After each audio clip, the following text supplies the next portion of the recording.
Hi guys, welcome to Winsome Cottage Garden. My name is Hannah and I'm so glad that you decided to join me today.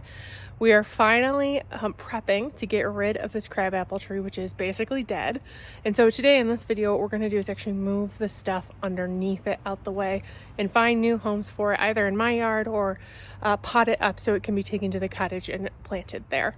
I'm not quite sure what exactly is gonna stay and go, but I thought I'd quick show you the area before we dig in. So this is mostly a shade area. I think everything, this peony is gonna stay.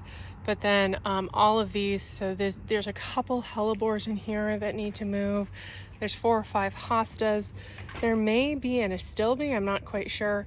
And this is actually a pincushion flower that I'm gonna move along the way. That back there is a sweet spire. Oh, and I'm also just seeing I have some seedling type things coming through the fence that will probably cut down and try to kill off. But this guy is finally going to be coming out in the next video. But before we can do that, I want to clear this space underneath. I think what I'm going to do is actually split this hosta. It's not quite the right time of season, but it's a little too big to do right now, and half of it'll probably go to the cottage and half stay here. And then at least one of the green hostas are going to stay, as will. This is an autumn frost hosta. This is going to stay too.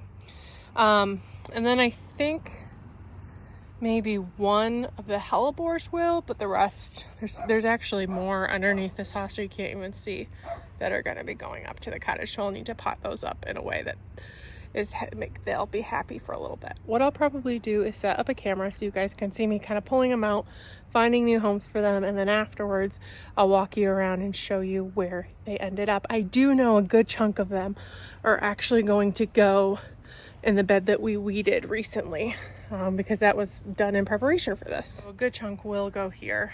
I'm thinking that's a great space for a hosta that might not get planted till after the apple tree moves. But I do want to leave enough space. Eventually I'd like to put a gate in right there, so probably from here over. Anyway, let's get you set up and get started, and we'll see where everything ends up.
we actually ended up doing a lot more than we intended to. So when I got in there, I was really struggling. Luckily, my dad is in town. He's helping me.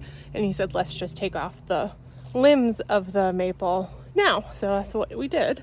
It looks a little strange, but we're going to dig out the root ball tomorrow. So here's what it actually looks like now. A little sad, but all the plants are out in this area. So tomorrow we're going to be working on getting the root ball out.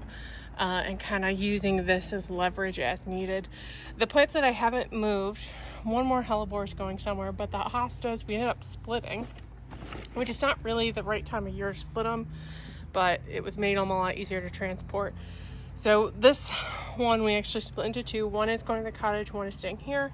The hellebores we didn't split, mostly because I don't know if you can do that, but these guys are going to the cottage. Though one of them is actually going to go on the side of the house for a sec. And then over here is where we got stuff planted. We do have some more hostas that I need to pot up to go to the cottage. But right now, look at this pretty little bed. I'm thinking about adding some ajuga. So I've just got it there, but I'm not 100%. But I did move the other half of that guy. His coloring is not what it's supposed to be because he got very burnt this year. This is a more accurate leaf coloring. And then I have two hellebores in here. The Autumn Frost hosta and then a Hudson Bay hosta that I've actually bought on clearance and had for since the spring. So the ajuga might go in here, but it's not planted yet. Haven't fully decided. And we're in the midst of just cleaning up where the rain comes, so I should hop in and help with that. But I thought this was kind of fun. It is amazing. I was telling my dad multiple times while we were taking even the canopy being taken out, how open it makes it look. I mean, in some ways it's kind of sad because even though it was dead, it was this huge block and now it's just open, which I don't know how I feel. But in time, this apple tree, which looks sad right now too because it needs to get out of its can, will take over and really fill that space beautifully. So it's a good thing because that tree was dead. We can agree, wasn't going anywhere. Thank you so much for joining me today. I'm really glad that we got to get that stuff planted, and I'm so happy with this border. I think it's going to be a lot more interesting and hopefully keep some of the weeds to a much more manageable level now that we've got plants in there. I'm really excited. I think it'll be visually just beautiful, and it's pretty shady, so I think these plants will do well there. Thanks for joining me. If you like this video, make sure to hit the thumbs up button and subscribe. And we've got even more plants to get planted this weekend. So there's going to be a number of videos here where we start getting some stuff from my plant hoard into the ground. Thanks guys. Can't wait to see you next time. Bye-bye.